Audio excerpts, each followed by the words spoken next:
A 452-year-old shipwreck was found off the Florida coast, and it's led to an international feud. It was in 2016 that divers from Global Marine Exploration, GME, a private marine salvage outfit, came across some truly exciting and potentially lucrative finds off the coast of Florida. They discovered the remains of what they believed to be a 16th century ship. But what the folks at GME didn't know was that they were about to be plunged into a complex international legal quagmire. It's likely that this vessel was either French or Spanish, and it was in the seas off Florida because of the intense conflict that was played out between the two colonial rivals in the 16th century. Florida was in fact the first territory on the U.S. mainland to be visited by Europeans. The first European we know about who landed on Florida was a Spanish conquistador, Juan Ponce de León. Similarly charmed by his new land that he discovered in 1513, he named it La Florida, which is Spanish for the land of flowers. Later in the century, the Spanish went on to establish settlements in Florida. Not all the attempts were fruitful, though. Pensacola, for example, was settled in 1559, but lay deserted just a couple of years later. St. Augustine, on the other hand, proved far more successful. Founded in 1565, today it's the oldest surviving European settlement on the U.S. mainland. The Spanish weren't alone in their desire to colonize Florida, however. The French also had their eyes on this new territory, in particular, the Huguenots.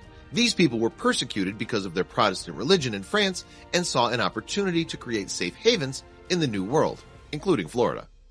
One such Huguenot settlement was established by René Gaulin de Londonnière in 1564 in modern-day Jackson, Florida. It was named Fort Caroline, and its creation came just a year before the Spanish founded Fort Augustine.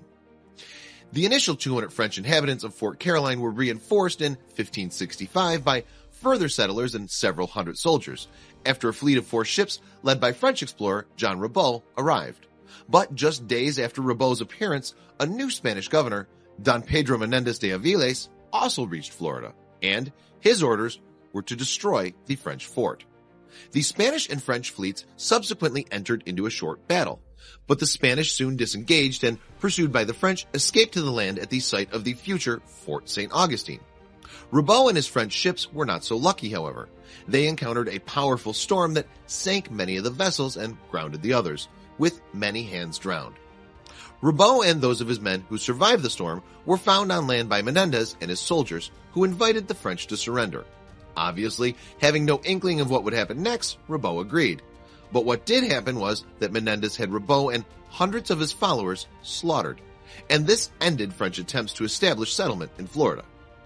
That was the historical context of the wreck found by the divers and archaeologists of GME in May and June of 2016.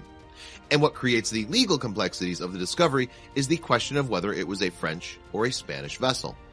Another possibility also exists, moreover, that it's simply impossible to know which flag the ship flew before sinking in the 16th century.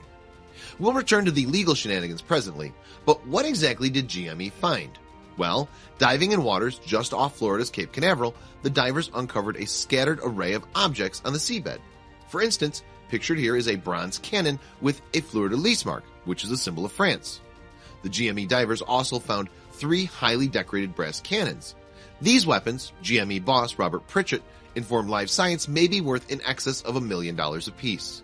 They lie in water from 15 to 25 feet deep amid sands that are continually moving.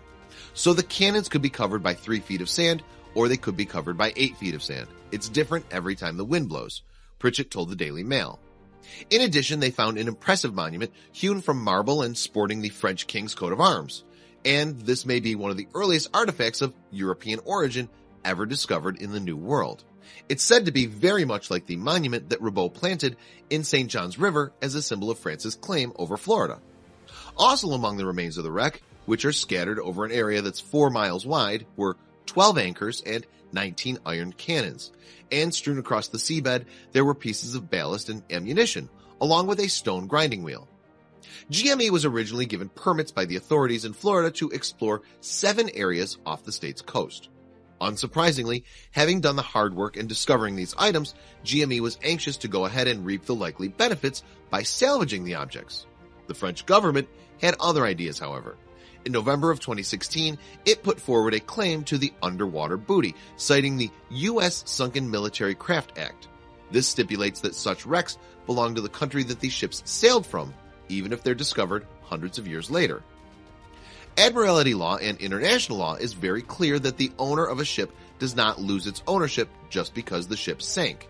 James A. Gould, attorney for the French government, told Jacksonville.com. GME's Robert Pritchett took a very different view, however. "We're going to fight them all the way," he said. The French are nonetheless claiming that they have conclusive evidence that the wreck is Trinite, the flagship of Ribault's little fleet.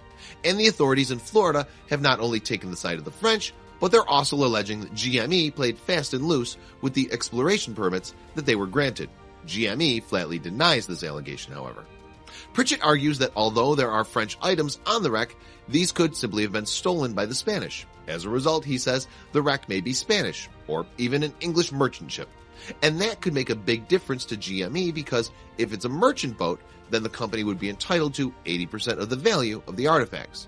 In contrast, if the wreck is found to have been part of a French royal fleet, it now belongs, lock, stock, and barrel, to France. The matter will be decided in court.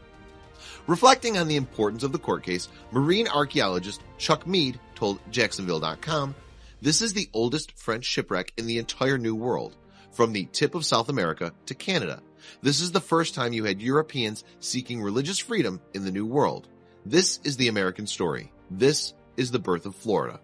It's the origin story."